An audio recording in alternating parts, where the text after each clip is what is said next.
Aurelio, saw the squads come out confirming the news about Sammy and Shillington not being available for this weekend. Just firstly, with Sammy, hamstring injury, how long do you reckon he's looking at a stint on the sidelines?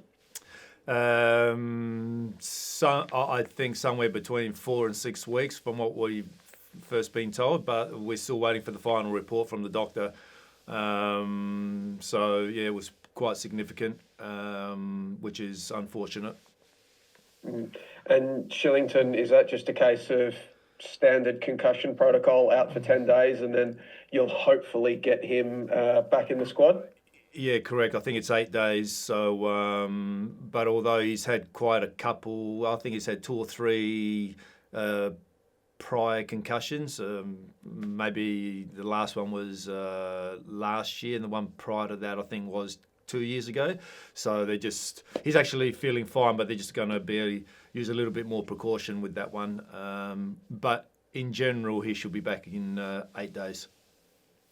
And aside from that, everybody else has pulled up well, torturously long off-season, 2 games in the space of a short day. Everybody's just a bit sore, but otherwise okay? Yes. Elba's also got a bit of a muscle issue, which he's not quite sure at the moment. So we'll see how that pans out. Today we've got a session in about half an hour.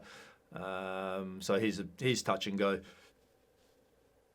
And with Sammy out, does that mean Liam Bonnetig gets an opportunity to step into the starting lineup and show what he can do? Yeah, I think when he came on, Joey, he did a pretty good job for us. We think he's a guy who's going to be a really good player in the future. He's very comfortable with the ball. He's aggressive in his man marking. He's growing all the time. He's still a little bit underdeveloped in terms of the whole package. He missed quite a bit of football while he was in Scotland due to some injuries. So, he's come in this pre-season, really lapped it up, all the work that we've been doing with him. I think that's just a logical choice at this stage. And Nate came off the bench against Birmingham. Is he all right to start against Perth Glory? Yeah, he's absolutely fine. We had a reasonable session yesterday, and he's all fine. Yep. I guess what's been the mood like amongst the boys, Vinny?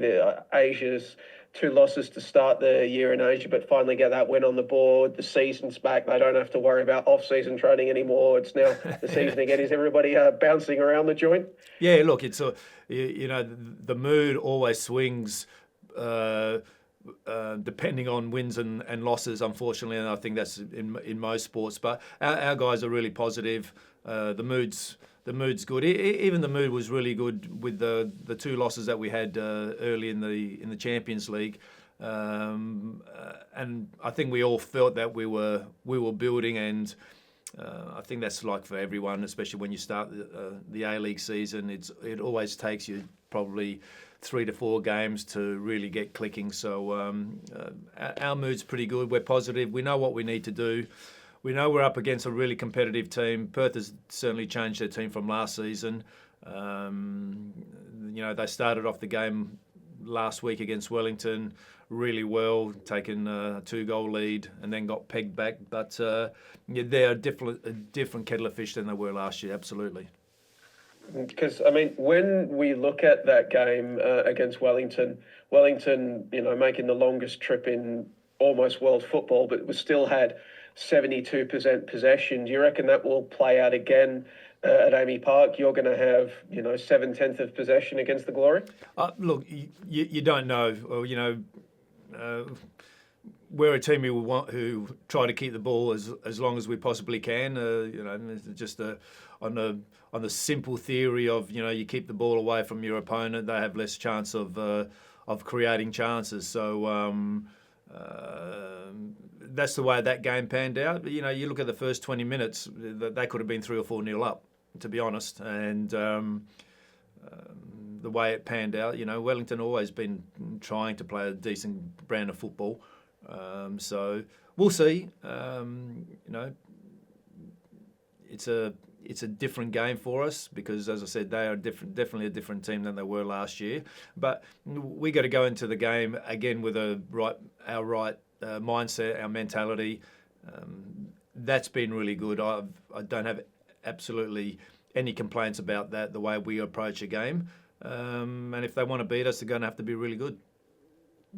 Because one of the things that you've spoken about in the past is being more aggressive and more purposeful in that final third. Andreas just before was also talking about how our focus this season is being more aggressive in that final third. How do you instill that into the boys? How do you take that from the vision to actually seeing that implemented on the pitch? Look, it always takes a little bit of time, and we always try to set a really good foundation of what we want to do, and we spent last year and part of this pre-season again with our defensive structure, because we think if we can keep our defensive structure intact and keep that really solid, then that always gives you the best opportunity to win games. And now the focus is starting to turn a little bit more about what we want to do in the front third. I thought, if we look back at all three games, especially the first two games of ACL and the West Sydney round one game, we got the ball into the front third quite easy, but we were really negative in terms of what we wanted to do with the ball after that. We were too negative, always passing the ball back. We slowed the entry into the front third down, and that's not us. And if you want to surprise the opposition, you got to speed things up when you get into the front third. So that's one. Vocally, with the discussions with the group is about that, and then we don't really have the time because of so many games for us in the next couple of weeks to really do a good block of work on that. So we'll have to wait until the international break to do a little bit more work on that. But our guys, they're intelligent players. They got high football IQ, so they'll pick it up.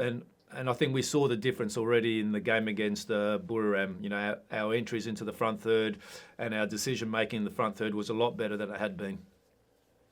Will the return of Andy Naboot help with that? Obviously, he's a player with plenty of attacking intent. I think he's close to returning from his ACL. Yeah, he's really close. Not this weekend. So going well with the next 4 or 5 days, I reckon he'd be pretty close to the Brisbane game. And you talked about your defensive structures for them. I guess there's no better acid test for your defensive structures than a player like Adam Taggart in the A-League, man, is there? Yeah. Look, he's been a top striker for many, many years. He's always a threat.